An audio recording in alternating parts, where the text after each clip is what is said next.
tenemos el gusto esta noche, siempre acompañados por Alberto Vuela, en nuestro programa de disenso, de tenerlo al licenciado Carlos Campolongo.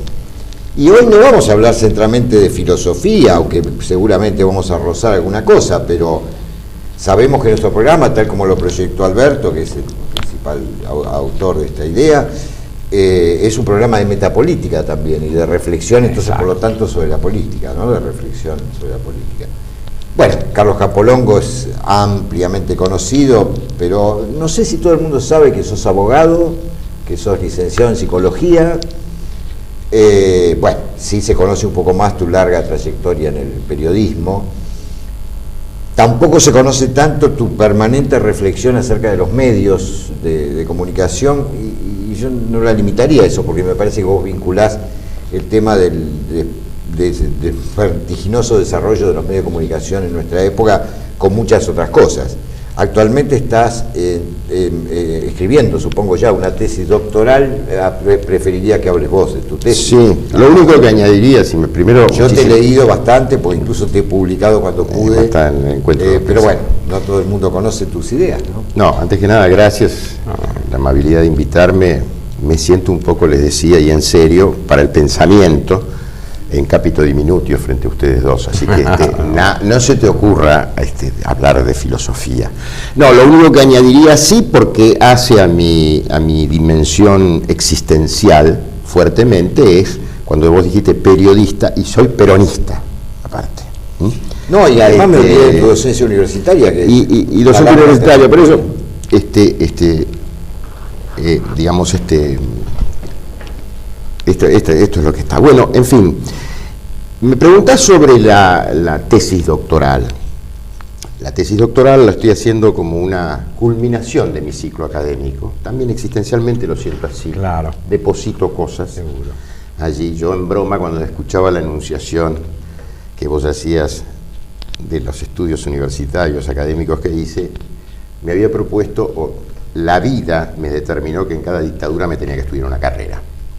O sea, que vos te salvaron, la dictadura te salvaron. Entonces, si no serías peón de la construcción, ¿no? Claro.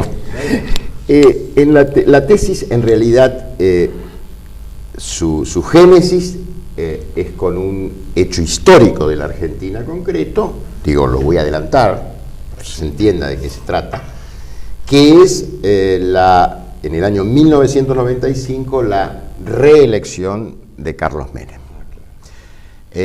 Yo allí era el vocero y estaba en los aspectos de comunicación de José Octavio Bordón, que había resultado en la interna con Álvarez, claro, el candidato a presidente, Álvarez el candidato a vicepresidente.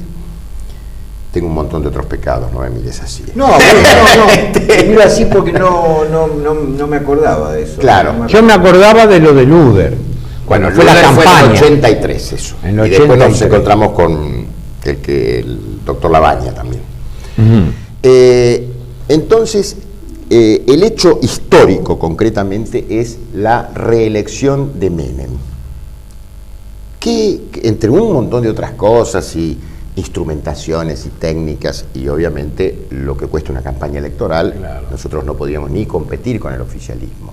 Digo, era una cosa incomparable, las magnitudes de gasto eran incomparables. Nosotros gastamos en aquel momento, uno a uno, 3.100.000 pesos, 3.100.000 dólares, con el uso del avión, porque habíamos tomado una decisión de gastar menos en publicidad y poder recorrer, digamos, todo el territorio. Y cuando tenés tormentas, bueno, con un tipo de avión bueno podés... Bueno, anécdota. El punto es que cuando llega el día de la elección, o sea, se aproxima, mejor dicho, el día de la elección, las encuestas, que ya estaban de moda en aquel momento, daban que el Paso estaba cerca de la segunda vuelta. No digo que estábamos ya en la segunda, que estábamos cerca. Estábamos cerca. O sea que Menem no iba a sacar el 50% de los votos, digamos, sería. Bueno, este podía ser el problema, porque eran las dos condiciones que tenía, claro, el balotaje, los 10 puntos de diferencia o el 50%. Entonces allí en esta situación, digamos, de que podíamos arrimar el bochín hacia el balotaje, hubo una serie de operaciones políticas muy inteligentes de parte del menemismo. El primer grado de inteligencia fue reconocer que podían resultar derrotados. Si había segunda vuelta, si en la primera vuelta le iban a ganar seguro, pero en la segunda vuelta ahí se podía polarizar la sociedad y podían perder. Entonces, inteligentemente no ofendieron la realidad, Claro, digamos. Sí. No ofendieron la realidad. No, pero es un signo de realismo. No ofender la realidad es una hermosa expresión, podemos adoptarla. No ofender la realidad. Bueno, entonces allí hubo operaciones políticas, llamémosle de operaciones secretas. Esto prácticamente es la primera vez que lo voy a decir y lo voy a confesar.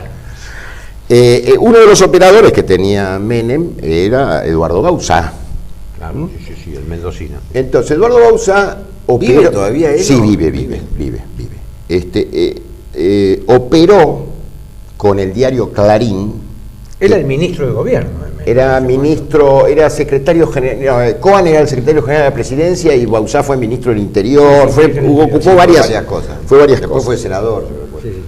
Claro, no me acuerdo bien. Lo sucedió a Bordón. Entonces con Clarín. Cuando renunció a Bordón. Entonces, ¿cómo sigue Carlos? Ah, te gusta eso. Entonces, había en ese momento, era cautiva de Clarín, una consultora que se llamaba CEOP, que dirige el amigo Bachmann, que en ese momento era cautiva de Clarín. Y tenían una encuesta donde daban estos guarismos de arrimar el bochín, como decía. Y entonces ellos, bueno, se movieron y operaron con Clarín para que no se publicase esa encuesta. Por un domingo que te salga esa encuesta, esta cosa que después vamos a hablar de los medios de comunicación y la labilidad que hay, qué sé yo. Influyen, las encuestas influyen. No es simplemente... No. Bueno, y una serie de operaciones más. Y la otra operación que hicieron, y aquí viene el núcleo de mi tesis, es casi del despotismo ilustrado, digamos, ¿no? Después de mí el diluvio, si hay segunda vuelta, hay caos. Esta fue la frase que se instaló. Ajá. Se instaló con una operación que se llama de orquestación, varias voces, líderes de opinión, consultores, Maradona con una pulserita que decía Menem 95, lo juntaban en las mesas, los recuerdo a todos, Zuleta Pusey, en fin, había un montón que decían si hay segunda vuelta y que te hablaban del Macri, que si hay segunda vuelta hay caos. Después de mí el diluvio. ¿Te imaginás? Entonces, fue inteligente. No había con qué darle. Después, sí, meditando, yo me di cuenta cuáles podrían haber sido los caminos, pero era ya tarde, ya las elecciones habían sido. A partir de eso, esa es la génesis. No sé si soy claro en lo que les estoy contando. Sí, ya sé, me imagino a dónde va. Voy al miedo político. Entonces, el punto de partida histórico es ese. Obviamente, el miedo político. El miedo político. El miedo político. El miedo político es una cosa que está presente a lo largo de toda la cultura, de la historia de la cultura, por lo menos de lo que yo conozco de Occidente y supongo que también en otras culturas. Obviamente uno de los puntos esenciales tiene que ver con Hobbes y bueno, sus teorías, sus postulados, la religiosidad. Hay toda una serie de, yo te diría, con humildad lo voy a decir y te voy a consultar, de etapa de construcción filosófica de lo del miedo, que es lo que yo voy a trabajar, ¿sí? Hasta llegar a la actualidad. En la actualidad que es esta es la primera parte del libro. Creo que, por lo que estuve leyendo, pero de segunda mano, ¿no? Porque tampoco me interesa mucho, pero me parece que Espósito, vos lo debes haber leído, Espósito trabaja con esa idea, sí, ¿no? Italiano, con la cuestión del paradigma inmunológico, ¿no? Creo que tiene alguna relación con lo que sí, y si no, es buena bibliografía. Vos participaste de una mesa. No, sí, afané el título. No, pero está bien. Lo publiqué. Publiqué el trabajo. Porque yo esto lo llevé a una mesa durante la campaña de Labaña. El miedo político, digamos. Me pareció una idea espectacular, ¿no? Pero en ese caso se llamaba la mesa y después yo usé ese título para publicarlo. El miedo político, ¿cómo era la desintegración social, la cohesión social, estaba vinculado al... No. tenía que ver con la inhibición en relación a la producción de conocimientos. Ah, puede ser, sí. No me acuerdo de esa. Recién me lo acordaba y se me escapó. Bueno, los viejos filósofos definían al miedo, ¿sabes cómo decían en latín? Malum futuro. Malum futuro. Porque un mal que viene del futuro. El origen, dicen, es muy polisémico. Bueno, pero el miedo político como inhibidor o verdugo de la creatividad. De la creatividad, social. Efectivamente. En ese momento estaba más por lo de la creatividad, que igual lo voy a incorporar en la tesis ese tema. Está bien. Entonces, este primer punto, llamémosle, es filosófico, de pensamiento, teórico, si vos querés. Ahora, el miedo, la verdad que siempre existió en las sociedades, siempre fue un instrumento de control, dominación, disciplinamiento, y hasta te diría revolucionario en términos clásicos. Digo, George Sorel, por ejemplo, escribió sobre la violencia y cómo hay que provocarla. Bueno, digo, es como que tiene dos caras, ¿no? Digo, entonces, esa es la primera parte. La segunda parte, vengo en la historia mucho más acá, y voy a hablar de los medios de comunicación y la formación de la opinión pública, las estrategias de propaganda, las estrategias de inteligencia, los poderes fácticos, en fin, voy a hablar más de una situación actual, con las nuevas tecnologías, que es todo un capítulo nuevo que hay que terminar de escribirlo. En esa primera parte también definí el contrapunto del miedo político, que es la desintegración social. Lo pongo entre paréntesis, o sea, es un juego dialéctico. ¿Qué tiene que ver el miedo político con la desintegración social? Porque esa parte me da... Bueno, ahora después voy... No la tengo todavía. En la última parte voy a la síntesis. No te sorprendas si en 2 semanas salió un artículo mío sobre el miedo político y la desintegración social. No. A ver, voy primero al caso. Es un chiste. No, está bien, esta vez es un chiste. Voy al caso, para poner qué es lo que me... Yo hace 25 años que vengo pensando esto. Está bien. Y les no sobre esto. El problema es escribir. Entonces, pero has escrito mucho. Entonces, ahí pensé en algo que decías vos en un programa aquí en este canal, tiempo atrás. Las categorías decimonónicas de la sociología, de los padres fundadores de la sociología, están todas caducas. Y aparentemente. Digo, hay que repensarlas. La realidad ha cambiado mucho, ¿no? El de la cohesión social, Durkheim, primero Comte con el consenso y después Durkheim con la realidad, con el consenso social, es un tema que hay que examinarlo a la luz de los vínculos hoy en día. Digo, el celular ¿promueve el vínculo o promueve el autismo social? Depende de las situaciones. Ustedes que les gusta tanto Heidegger, el autismo, claramente. Bueno, ustedes que una cantidad de tesis ustedes que son unos expertos, conocedores en Heidegger. No, lo de la tecnología, él reflexionó mucho sobre eso. Sí, es verdad. Sí, es verdad. Entonces, por ese lado sí. Sobre esto, pero me parece que no podía haber imaginado jamás. No, y eso que no murió hace tanto, murió en 1975. No podía haber pero imaginado no estaba, porque esto lleva este gran despliegue, esta gran expansión es de 30 años. Sí. Yo te diría, es a partir de los microprocesadores. Esto genera velocidad en el procesamiento de datos y velocidad, vértigo lo llama Paul Virilio, el vértigo de la sociedad. Bueno, pero Virilio, después tenemos la aparición de Internet no hace tanto tiempo. Bueno, por eso, 30 años. 30 años. Cambia la representación del tiempo y el espacio. Sí. Y cambia al otro, hay un montón de cuestiones que tendríamos que volver a la filosofía, si no, van a ser 6 tomos, ¿no? La voy a tratar de acortarla, porque si no...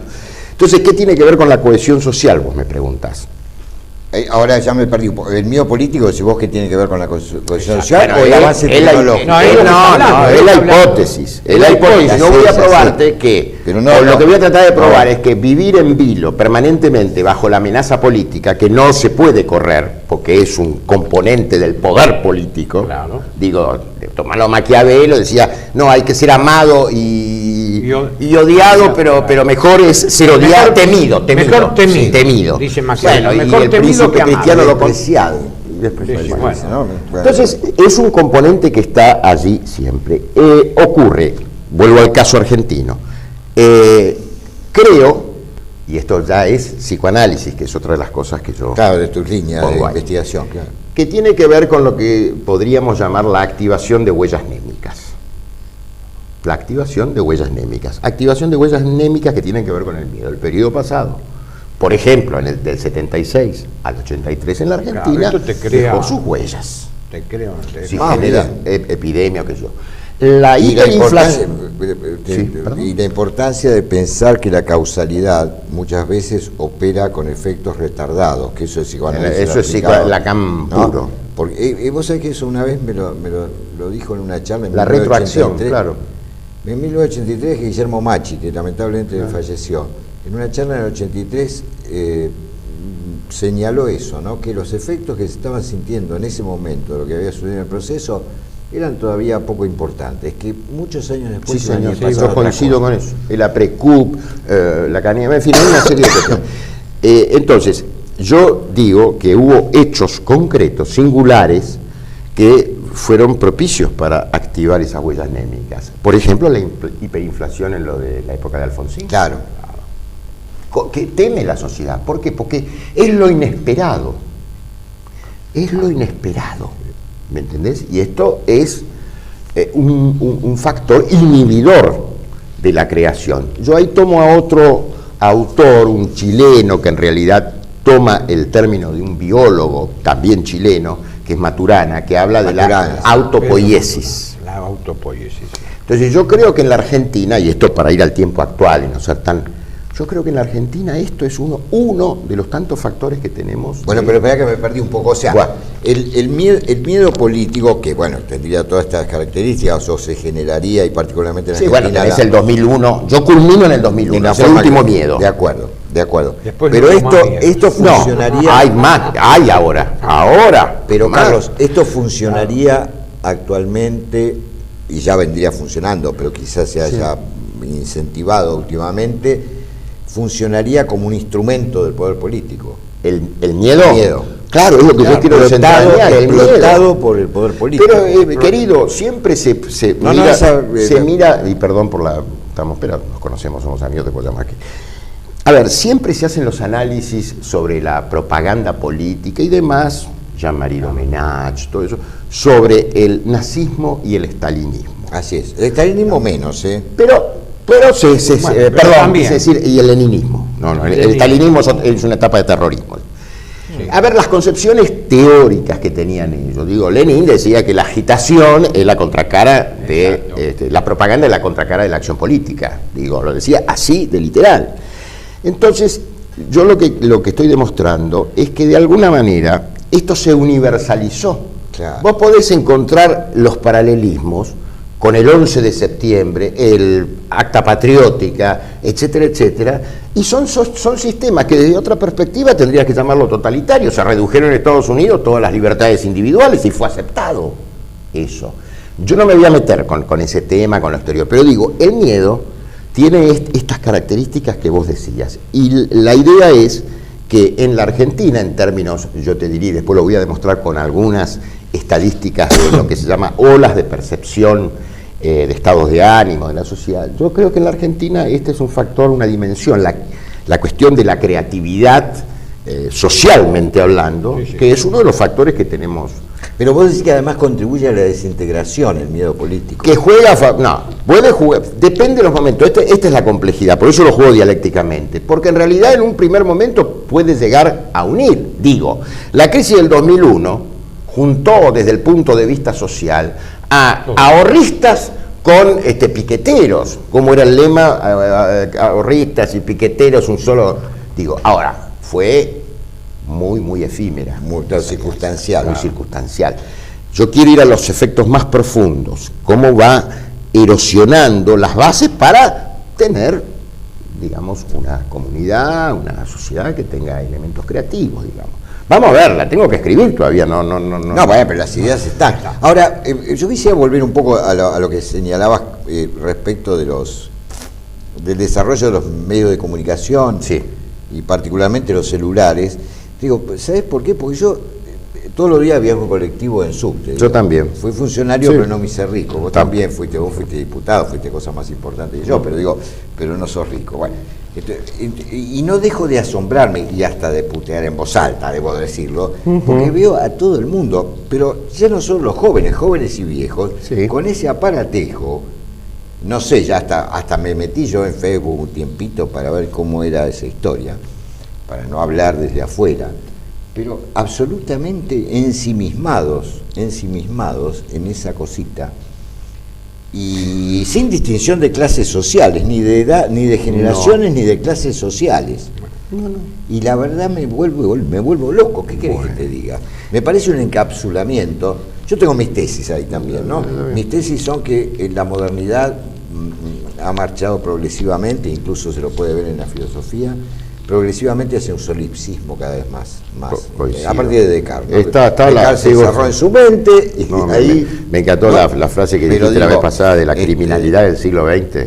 Sí, bueno, pero te digo, en este caso, o sea, el solipsismo cada vez más. A ver, bueno, no sé cómo lo ves vos, que tenés... Es muy difícil generalizar en estos temas, digo, porque, bueno, siempre hay distintos grupos, comportamientos, actitudes y demás.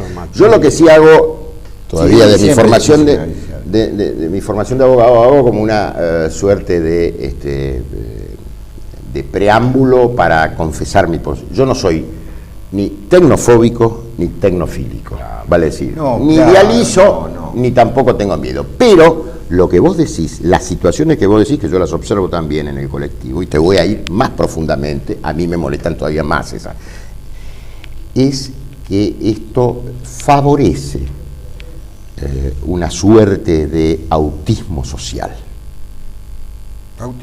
Autismo social. Sí, y esto no es una intención. Es lo que dice que ese autismo se vuelca después en su comportamiento social. También tiene que ver el desconocimiento del otro, pero no el otro lacaniano, el otro prójimo. Digo, permiso, que quiero bajar, no te escucha, no responde.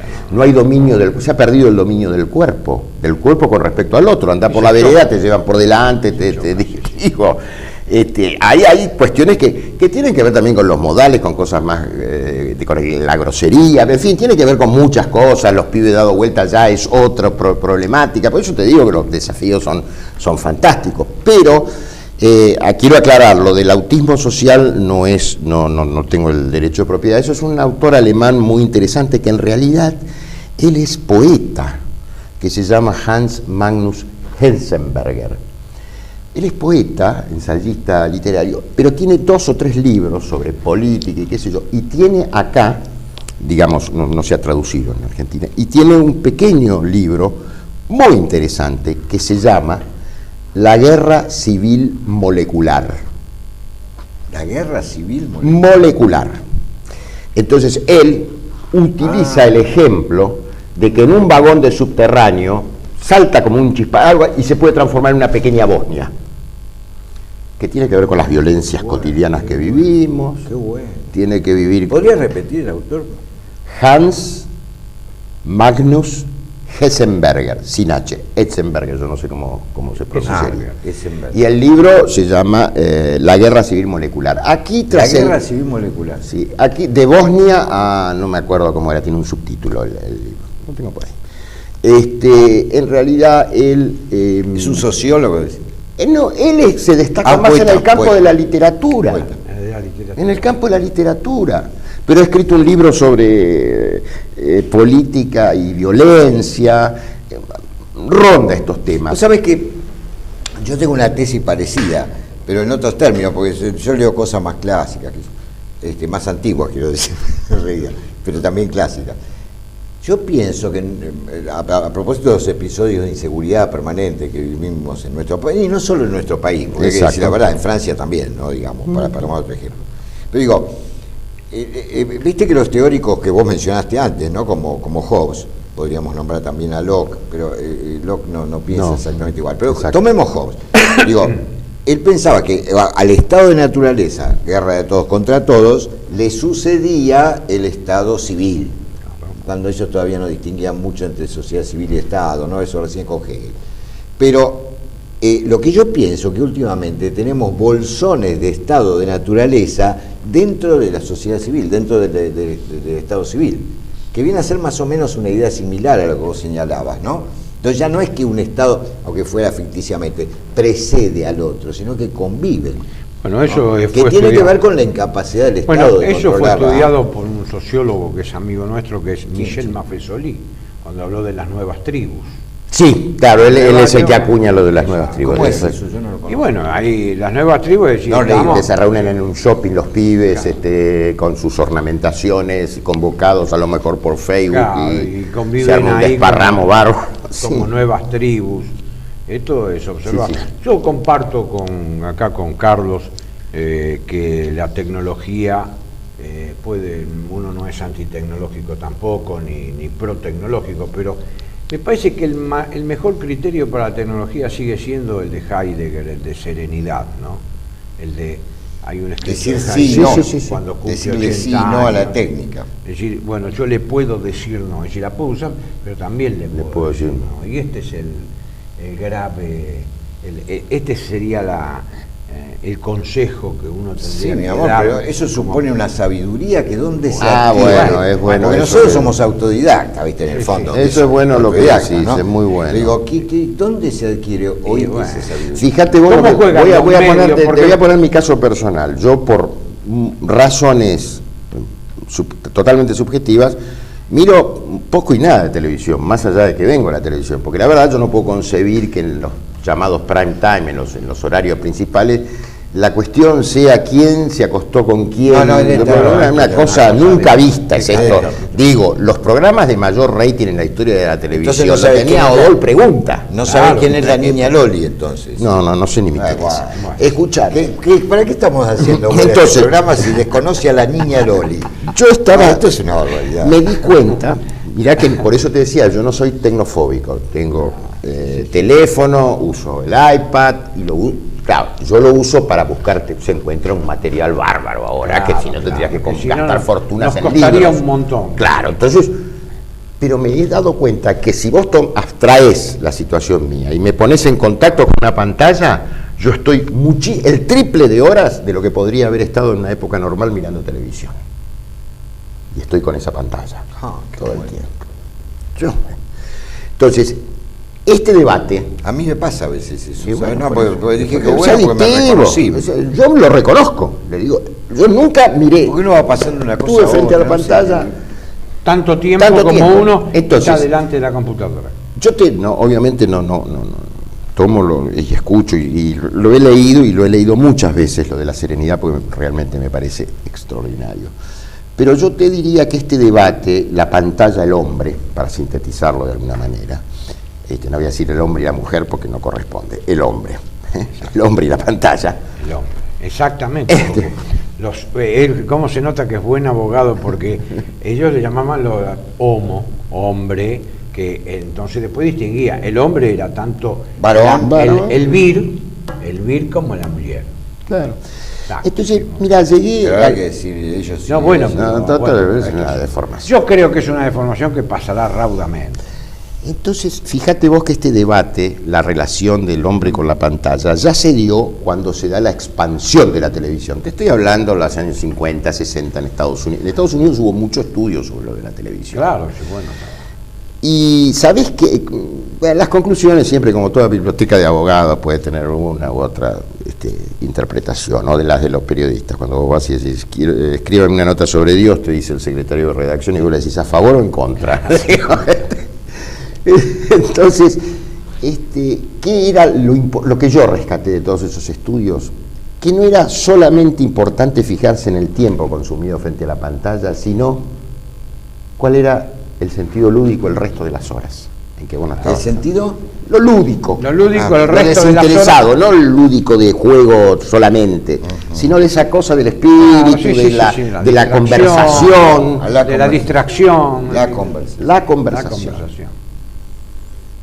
Vos sabés que Hume, cuando se estaba por morir, una de las cosas que más le preocupaba en su autobiografía fue perder esas bellas conversaciones, sobre todo con damas discretas. Claro, qué lindo, muy bueno. Era un tipo enamorado de las bellas conversaciones.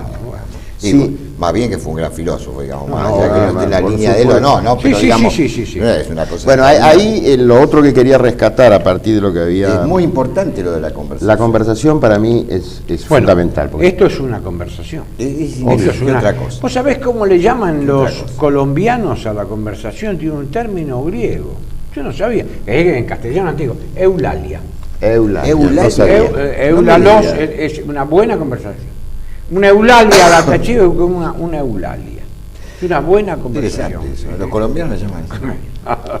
Y Pasa el hombre es viajado, ¿no? no, Nada. que si yo les Yo no sigo salgo- su trayectoria, no salgo paso de a la paso. capital. Yo sigo su trayectoria. ibas a decir, No, Carlos, te iba a decir que- porque algo dijo Silvio por allí que es muy complejo pero tiene que ver con esto que vos decías, ¿no? El poder tomar distancia, ¿no? Tener distancia para el pensamiento, Sí. tener que tener distancia. Sí. Mira, hasta Lo los decía que es muy lindo lo de sí, no la técnica, pero cómo instrumentar Pero vos esa sabés que, posibilidad mirá, de difundir esa actitud, ¿no? Sí. hay Nosotros un la tenemos porque, bueno, medio nacimos así. pero- Hay un Nacimos así, ¿no? un Nos formamos. escritor inglés que es de la escuela de los culturalistas, digamos. Sí, sí. Pero es un tipo muy abierto, que se llama Scott Lash. Y que hay un Lash que es sociólogo norteamericano. Christopher Lash. El que habla de las élites. Sí, sí, la él habla de deserción las de, élites la y la cultura- deserción de las élites, y la que es lo cultura- que pasa en la Argentina. cultura de Narciso. Y la cultura del narcisismo. Y vos sabés que este Scott Lash, que ha leído obviamente a la benemérita Escuela de Frankfurt, en sus estudios, debe tener obviamente alguna formación marxista, y eso, pero él dice que es imposible hoy tener una teoría crítica sobre los medios, ¿Por qué es imposible? porque estás en tal vértigo, estás envuelto tanto que no puedes tomar distancia de esto, Claro. y por lo menos entonces no hay posibilidad de reflexión sobre eso. Ah. Sí, sí. La Es verdad- más complejo, yo lo estoy No, simplificando. pero en eso hay un sociólogo alemán que es muy interesante, fue discípulo de Heidegger, pero es sociólogo, no filósofo, que fue Niklas Luhmann. bueno, Luhmann sí. te dice, ¿qué pasa con los medios de comunicación? Bueno, él viene de la época de Masluja, bueno, entonces son los primeros que se ocupan del tema. Y dice, el tema, no me puedo ocupar de los medios de comunicación porque en realidad lo que tenemos que hacer es, para comprender, es reducir la complejidad. Exactamente. Y los medios de comunicación se complejizan bueno, cada día más. él lo cita, Luhmann. Yo lo quiero estudiar al medio de comunicación y el medio de comunicación siempre se me escapa. Es como la zanahoria delante del perro de carrera. Bueno, debo decirte, Alberto, que póstumamente, porque se publicó post-mortem, porque Sí. ya falleció, tiene un pequeño tratado sobre los medios de comunicación. Sí, pero él decía eso. Sí. Decía que se le escapaban es que se siempre escapa, ¿no? Es que Lash lo Bueno, y a ti- cita bueno, a Luhmann. Vos fíjate qué te pasa a vos con tu tesis, que también demorás. ¿Por qué? Porque siempre vas agregando, porque lo acabas de decir hace un ratito, Carlos.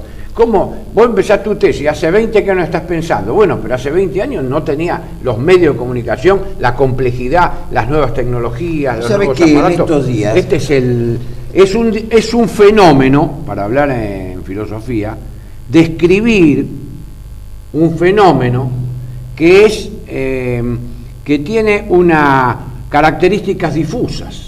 Entonces es muy difícil para el estudioso. Calculo que vos te verás ante ese problema, ¿no? Porque vos siempre, y bueno, pero ahora me sale esto, ¿y cómo lo complejizo? Porque eso es el tema ese de la complejidad, que por otra parte lo trató también Paul Ricoeur bastante.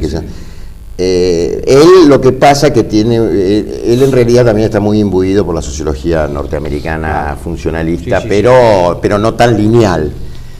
Lo que ocurre con Luhmann es que él puede ordenar las cosas después porque él le va dando diferentes dimensiones a la complejidad de la sociedad. Entonces hay una metasociedad, hay sistemas. Él es un sistémico, es un pensador sistémico. Sí. Pero es muy, muy interesante. Pero te digo, está en realidad todo por escribirse. Hay otro punto que sí no querría dejar escapar, sobre todo para enardecerlo a Silvio, que se enardece en el subte igual que yo. O en el colectivo. Si no, no, porque además está lo compulsivo, vos ves esa cosa en los jueguitos, porque algunos están... ¿Cuáles están los jueguitos? Hay mucha literatura que espero poder tener tiempo para leerla, para la tesis, tanto de una autora norteamericana muy interesante, el Yu se llama, y hay otros trabajos.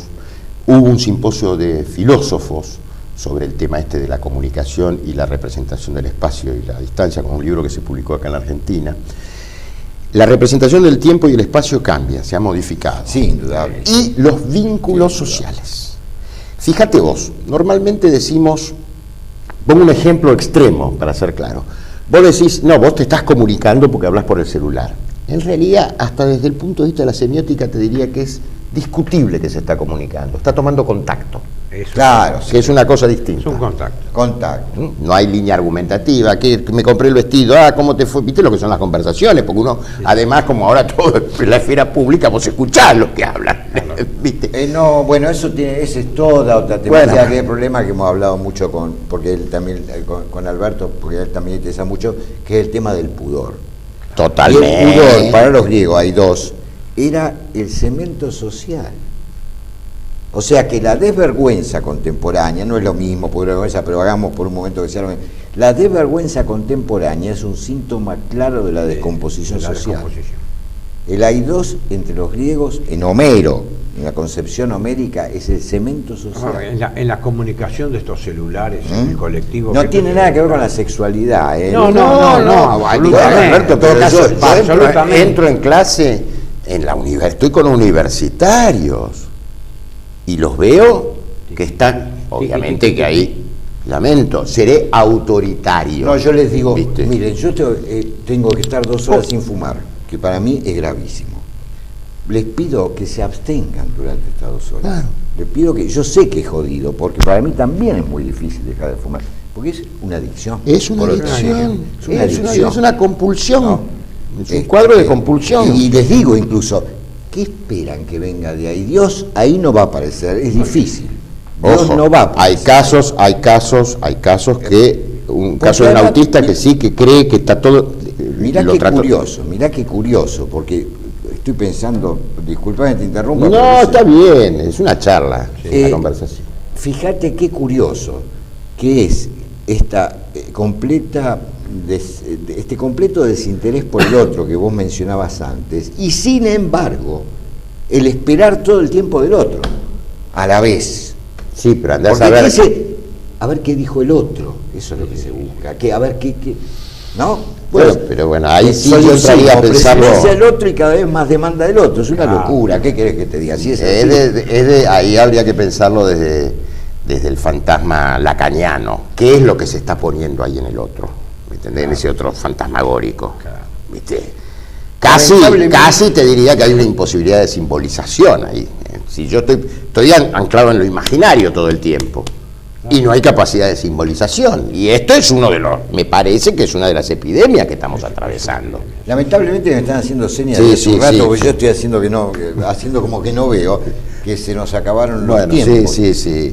Pero la verdad es que después de lo que hemos conversado, 2 cosas, o sea, a lo mejor en Innuche se dice, sí, Innuche. Bueno, no sé, en Germen Innuque, ¿no? Muy bien, Alberto. Yo no sé latín. Este programa en Germen tiene más contenido filosófico que otros que hemos hecho, porque a veces los que somos profesores de filosofía nos quedamos muy en la historia de la filosofía y en los autores y en el pasado, qué sé yo, ¿no? Así que te digo por el temor que vos tenías.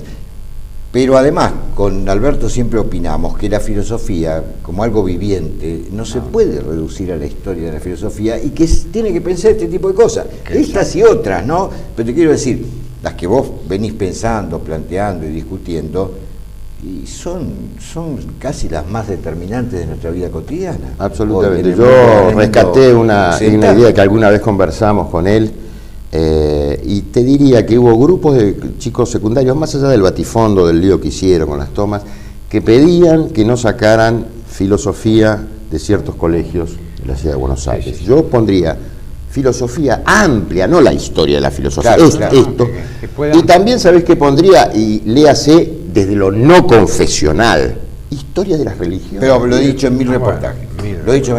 ¿Cómo un factor tan determinante en la vida de las personas como es la religión, o su ausencia, que sigue siendo un fenómeno religioso? Totalmente. Su ausencia también es un fenómeno religioso. Sí. ¿Cómo eso, por la ley de 1420, no sé por qué demonio, por el laicismo ese de un momento positivista, que ya pues, nadie es positivista meramente, bueno, se va a seguir planteando igual? ¿Cómo? Es tan rica la historia. Es como si no se enseñara matemática, lo mismo. Matemática someterlo porque es muy abstracta, suponete. Si a alguien se le ocurriera... Lo someten al chico a una ceguera axiológica. Pero que absolutamente. Pero además ceguera de valor, entonces hay un mundo que no ve. Entonces no existe, no lo ve. Está ese discurso abstracto que ustedes hablaban en otro programa, del humanismo sin pie ni brazo, ni nada, ni esto. Entonces querés inculcarle, querés que la escuela le otorgue una dimensión que no le puede dar, y además cuando el chico sale del colegio se encuentra con los patrimonios de ciertos funcionarios, etcétera. Entonces vos le enseñás, no hay que ser un buen ciudadano, hay que ser aulas adentro, y sale de ahí y busca la coartada. Yo quiero ser como ese, ¿viste? Claro. Dejamos aquí. Terminamos, gracias. No, Carlos, gracias a ustedes, espero no verlos. Y bueno, ya nos veremos cuando termines la tesis. Dios quiere. Bueno, Dios quiere. Buenas noches.